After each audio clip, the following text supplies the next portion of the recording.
Bonjour à tous, on se retrouve aujourd'hui pour une nouvelle vidéo de correction de l'envoi d'algèbre. Cette fois-ci sera exercice 14, dont l'énoncé est le suivant. Donc on prend A, B, C, X, Y, Z, des réels strictement positifs, tels que A plus B plus C est égal à X plus Y plus Z, et ABC est égal à X, Y, Z. Donc les trois nombres ont la même somme et le même produit. Et on suppose aussi des conditions d'ordre entre les variables. Donc on suppose que x, y, z et a, b, c sont rangés dans l'ordre strictement croissant, et en plus que a est plus petit que x et que z est plus petit que c. Donc, pourquoi pas?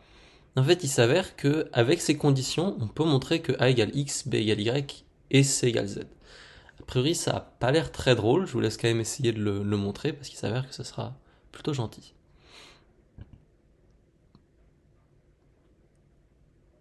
Et voici une indication. Il faut penser aux formules de Viette. Donc, il y a probablement quelque chose à faire avec ça, avec le fait que, en fait, ici, on reconnaît des, des coefficients de certains polynômes.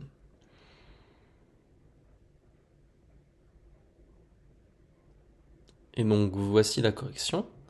Donc, on pose P est égal à x moins a, x moins b, x moins c, et Q est égal à x moins x, x moins y, x moins z. Ça paraît naturel, vu qu'on veut faire apparaître des coefficients, justement, des polynômes qui ont pour racines a, b et c, et x, y, z, pour pouvoir faire apparaître a plus b plus c et x plus y plus z comme coefficient de ce polynôme.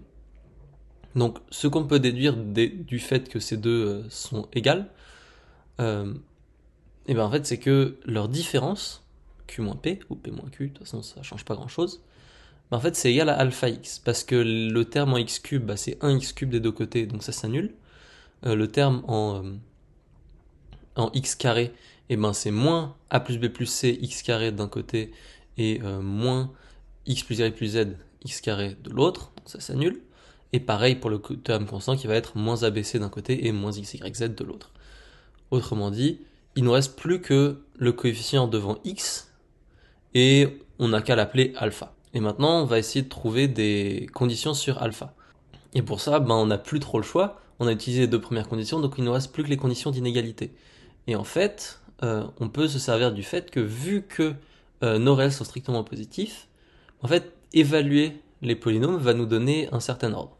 Donc, vu que x, c'est la plus petite des trois racines de q, et si jamais on prend un réel t qui va être plus petit que x, q de t, ça va être négatif, en fait, parce qu'un polynôme de degré 3, ça fait toujours ça, quelque chose comme ça, et donc, si jamais on est plus petit que la racine, on va être négatif. Et donc, si jamais on veut une explication un peu plus algébrique, on a juste le fait que si t est plus petit que x, t moins x, t moins y et t moins z sont tous les trois négatifs, donc on a le produit de trois nombres négatifs qui est donc négatif.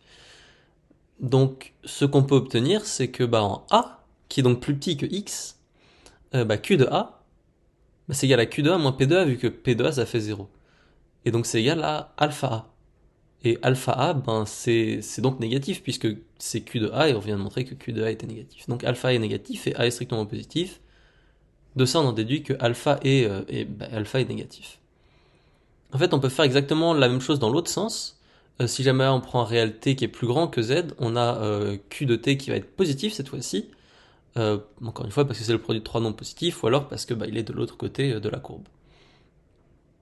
Donc, on peut faire pareil en disant que vu que c est plus grand que z, q de c, qui est donc égal à q de c moins p de c, puisque encore une fois p de c égale 0, c'est égal à alpha c qui est donc positif.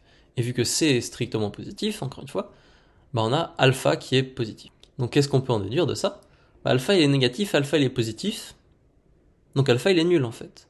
Donc P égale Q. Et à partir de ce moment-là, les trois racines sont les mêmes, puisque les deux polynômes sont égaux, donc ils ont en particulier les mêmes racines. Donc l'ensemble des racines qui est d'un côté ABC et de l'autre X, Y, Z, en fait c'est le même. Et maintenant, vu qu'on a A strictement plus petit que B qui est strictement plus petit que C, X qui est strictement plus petit que Y qui est strictement plus petit que Z, en fait ça nous permet effectivement de conclure que A égale X, B égale Y et C égale Z.